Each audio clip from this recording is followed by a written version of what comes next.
Let me go on the film there, all right? Yeah, let's go. Keep going, Pat. You all right? When Mum was singing, he said, "Who is that singing up there? Who's that beautiful woman?" Mum would have been about 24, 25 at the time of that. She's about 5 years old. About 5 years old. Yeah. And Ted said, "Oh, that's Beryl Prescott. Everybody knows her around town. She's a beautiful girl, and well, she was a good looker too. Had dark hair and Dad said, "Oh, I'll have to meet her." He said, "So I know quite well. After the show, I'll introduce you to Beryl." And they just fell in love, like that. And I don't know the time. Then he had to resolve the engagement. They started going out together, and then I think he might have broken the news to Beryl that he was engaged to a girl out of Wentworth. So whatever happened or not, but I think that there was some rumours around of a breach of promise action, but I said, "Sure, Bill might be able to prove it a bit like that." Yeah, there's some story about him trying to resolve the situation Yeah, with the local priest. He had to go back to Wentworth, and they had ways of dealing with that situation.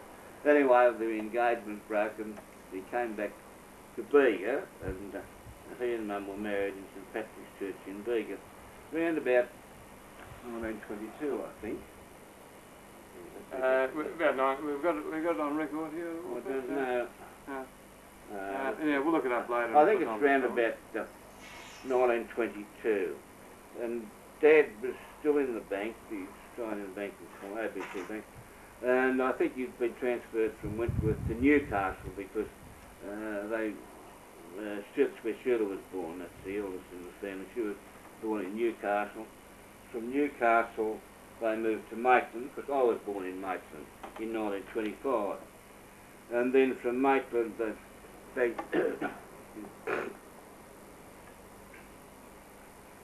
trying to get a dry argument here. From Maitland, they moved up to... a glass of water or a beer or something? No, just glass of water.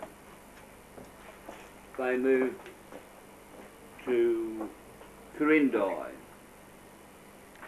up near Tamworth. And Dad was in the bank at Corindai. I think he was the accountant in the bank at Corindai. Then Dell was born. I think Dell was born in Bega. I think Mum may have gone home to Bega for a holiday because her parents were still alive in Bega, Grandma and Grandfather Prescott. And Dell was born in Bega.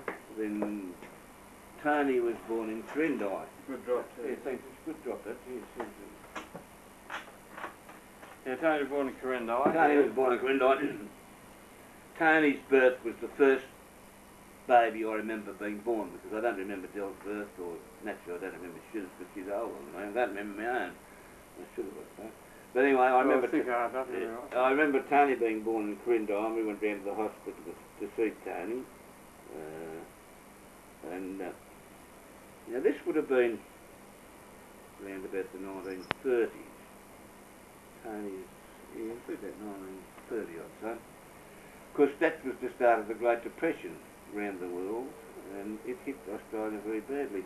And I know Dad was in the bank, because I remember calling into the bank, and I was fascinated because I just remember looking at him. I said, "What are you doing, Dad?" He said, "I'm counting up threepence." I said, "Shut up." He was counting bloody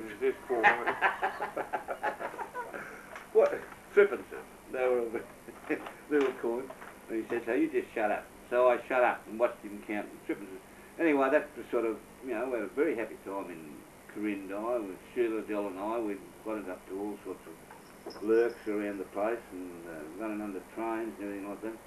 And then all of a sudden, we got moved out of quite a nice home into a sort of a fairly, over the line sort of a job, a little poor little house with broken windows, and didn't mean a bloody thing to us. We were having a fun little talk. But I worked out that was the time the bank the Bank of New South Wales took over the ABC Bank, and with the usual bullshit that goes on today, now all the staff will be protected in all these amalgamations. And the first thing to go out the window is the bloody staff. Yeah.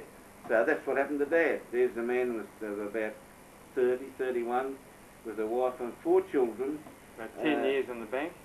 over 10, more than 10 years in the bank. About 12 years, something like that. Yeah. 1916 to 1930, some more like. You started in the bank when you were 16? Yeah, 1916. That's running close to 20 years. With that service up, and right, you're finished. You're made redundant. Here's a man with a wife and 4 young children. That's it. And I don't, you can imagine the trauma in those days. So the next thing we're moving back to we're going to Bega. One of the great things that I remember about the Depression, in fact, we didn't let it wear the misery that it could, because we were having fun. We were growing up and making mud pies, and running over to throwing grandma, clods of dirt at one another, eating scones and all sorts of stuff. Swiping fruit off a tree. That's right, pinching fruit. Chasing cows down the street. Tracking watermelons on a rock and eating them. Setting fire to the backyard, all that sort of stuff. Driving the car down the back, driving into trees. That's what Tony did. But that's right, you did that. So, but you don't, we as children don't remember the traumas of the Depression. It's a damn good job. We were having fun, we were growing up, but this is what we didn't know, because there was so much of a battle trying to keep food on the table. The only signs we got was a bit of bread and fat now and again as well. And we weren't allowed any gold syrup because it didn't come on the market until after the treacle disappeared. And those bread without any butter and all that sort of stuff, that's all those of the world are good. And then Sunday night, Mum always made a cake. That's right, it didn't last very long. You put it on the table, a great old blonde cake, well then, chung, it'll be gone. Bang, that was it. So one of the good things that I... This is after benediction. After benediction, you couldn't get any cake unless you went to church. Yeah. And, but... you didn't go to church to get a good kick up the arse. That's right, yes. But anyway, from research I've done and reading that I've done later on, one of the things that happened in the Depression was families came together. Families that may have been separated and from distance and so on, all seemed to come together to help each other out. And that's why Dad ended up going back to Bega, because his family was there. Country community, yeah. Mum's family were there, Dad's family were there, and they sort of all came close together and helped each other out. So we ended up down in Bega, and I think the first house I remember we lived in Bega was around in Church Street, in a double-storied house. It's still there. I've seen it too. It's like tucked away down towards the river end of the main street, and it was like a divided street where there was a raised area, a roadway there, and this house was down the bottom there. That's right. Well, we lived there, and it was, as I say, it was a double-storied house. And you could get up the front there, and it had a veranda out the front. And if you managed to save your Friday night pennies, which was our pocket money, I got up to 6 pennies at one stage there, and bought a water pistol. So you could stand up on the veranda, and as the people were going past, you could squirt them like that. They didn't know what, they thought it was bloody raining. But anyway, that was part of our fun. Yeah. We lived in that house, and then that's I started school there when I was 7. And then we moved up to our home in Gipp Street. Number 149 Gipp Street, Bega? That's correct, yes. A big old weatherboard place with an iron roof on it. Yep. And all the fruit trees around the front. Some of them are apple trees. So we used to eat the apples and leave the cores on the tree. We used to eat the apples on the tree, because we were told don't take any apples off that tree. Yeah, so we didn't take any apples off the tree. So we didn't take the apples off the tree, just ate them on the tree and left the cores back. Yeah. And then we used to get up on the roof and take the lead off the roof and melt it down and make sinkers. And then we used to get up under the veranda and crawl our way up into the house, and we'd loosen off a couple of boards, and when we'd have visitors, we'd just poke our heads up through the boards.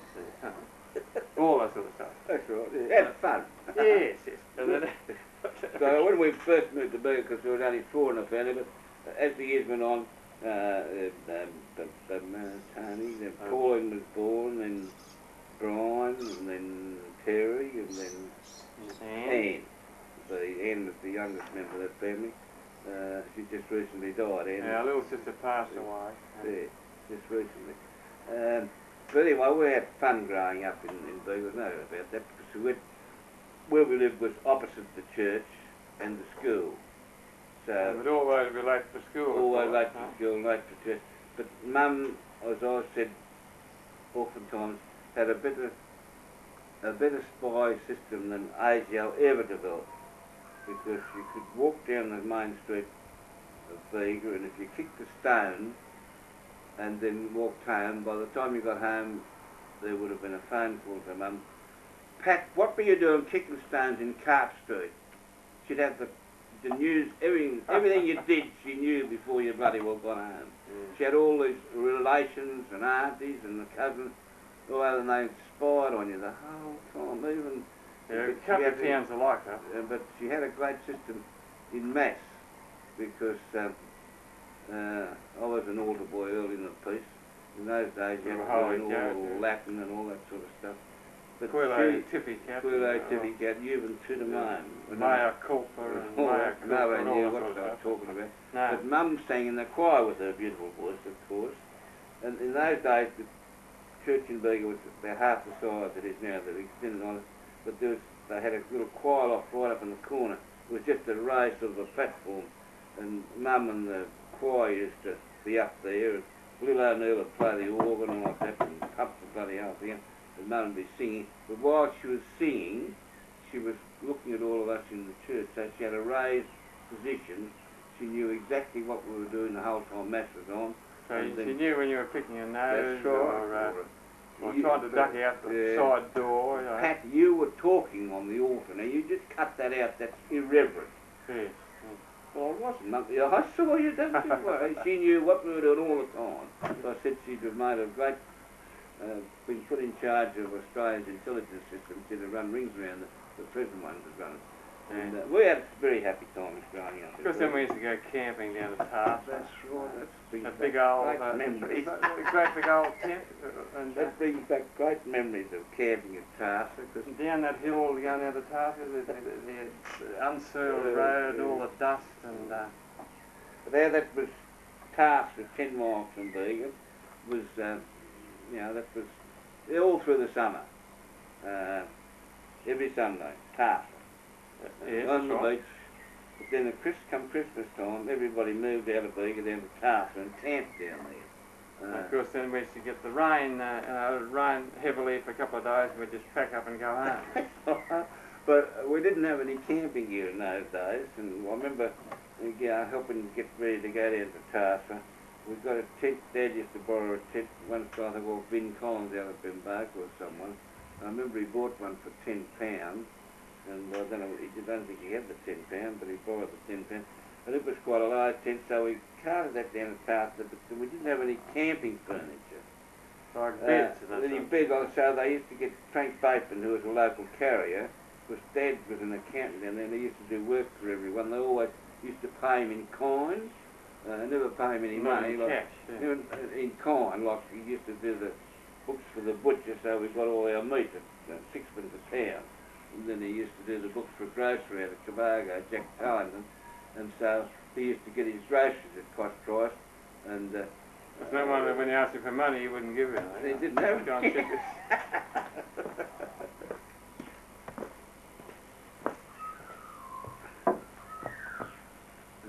Yeah, keep going, all right? Yeah, Oh, sorry. That's it.